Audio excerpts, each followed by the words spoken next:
Ensure that drip acclimation is included in your process when receiving fish shipped by mail.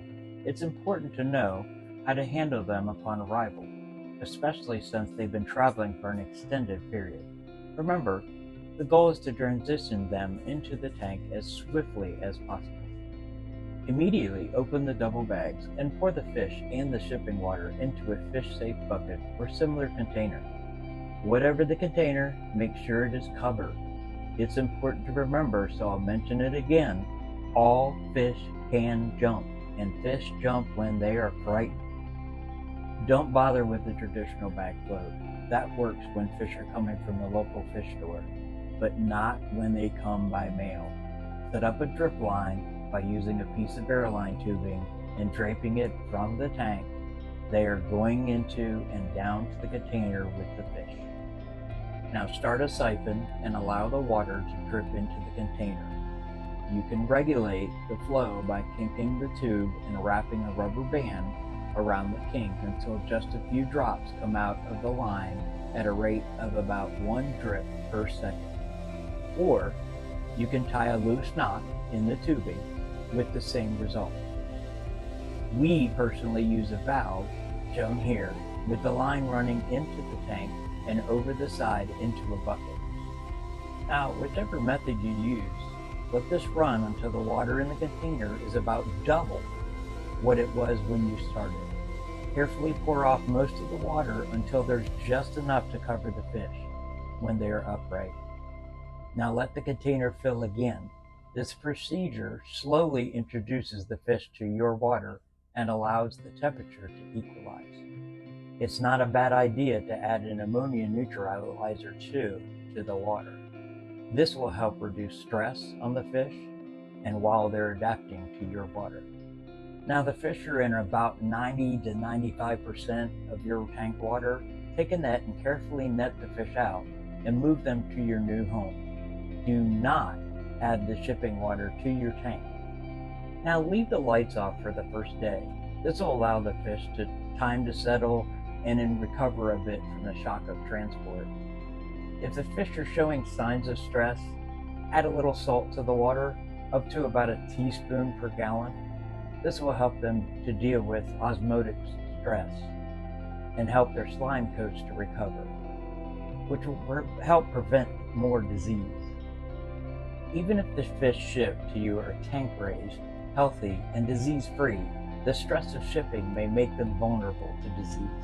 I strongly recommend putting them into a quarantine tank for a couple of weeks. This allows them time to recover from the stress of shipping and to get used to your water conditions and food.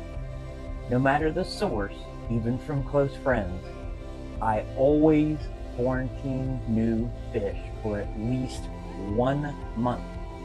Better safe than sorry. I can tell you from personal experience that failing to quarantine can cost you a lot of lost fish, and it is usually the most valuable and irreplaceable fish that are lost. Now feed them sparingly. If shipped properly, they have been without food for 2 days before shipping. This allows them to be completely empty during shipping and cuts down on potential pollution in the bag, which can kill. While fish can easily go for 7 or more days without food, the stress of shipping coupled with a lack of food can weaken the healthy fish enough to allow disease to set in. Now, in spite of what you read and hear at the local fish shop, don't worry too much about pH or hardness. Fish are remarkably adaptable animals and can handle different water conditions without serious problems. Many fish in nature experience extremes of pH, hardness, and temperature in just 1 day, especially in the tropics at the beginning of the rainy season. More fish are killed by hobbyists playing with water parameters that they don't really understand than by any other factor except ammonia. The important thing is to give them time to adapt to your water, which is what the drip line system does. Now, nearly all fish can easily tolerate moving to harder, warmer, or higher pH water. If they are going to softer, cooler, or lower pH water, give them extra time on the drip. maybe even cutting it down to one drip every 2 to 3 seconds. Now, quarantining is a practice of isolating new animals or plants from all others for a period of time until they have been judged to be free of disease. Not many hobbyists do this, but all should. I can tell you how many times I have taken the shortcut and been sorry for doing it, even when I thought the new fish were from a safe source. Better safe than sorry. Now, a quarantine tank can be anything from an unused 5 or 10-gallon tank to a small plastic critter container or even a 5-gallon bucket. It should be set up with biological filter, a heater if needed, and some hiding places and a tight-fitting cover. Remember that all fish jump. It doesn't need to be set up all the time, just when you purchase a new fish. Fill it with half clean, new water and half with water from the tank of the animals or plants will eventually be going into.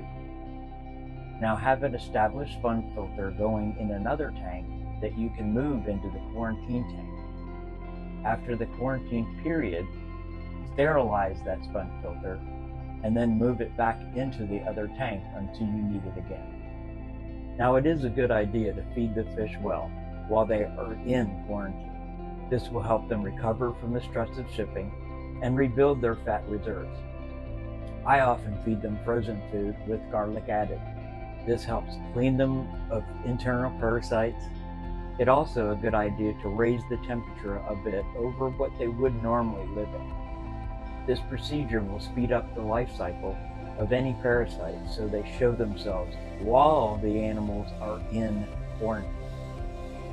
Now you can then easily treat them in the quarantine tank without worry of damaging the biological cycle of the main tank. Now, it is not a good idea to use a shotgun approach and give a prophylactic treatment to the new arrivals for diseases which they may or may not have. Now, this can cause resistant strains of disease organisms to develop. Only treat them for actual diseases which might show up without any sign of disease. The only things that should be given to the fish are garlic-treated foods and or an addition of salt to the water, which should only be used if they're showing signs of stress. Okay, so after 2 to 4 weeks, if they show no signs of disease, the new arrivals can be moved into your system. If there is a sign of disease, wait 2 to 4 more weeks after treatment is complete before considering them safe to move to your system. Now, I thank you for watching this video, and for more helpful guides and tips, please refer to our other videos. Thanks for watching.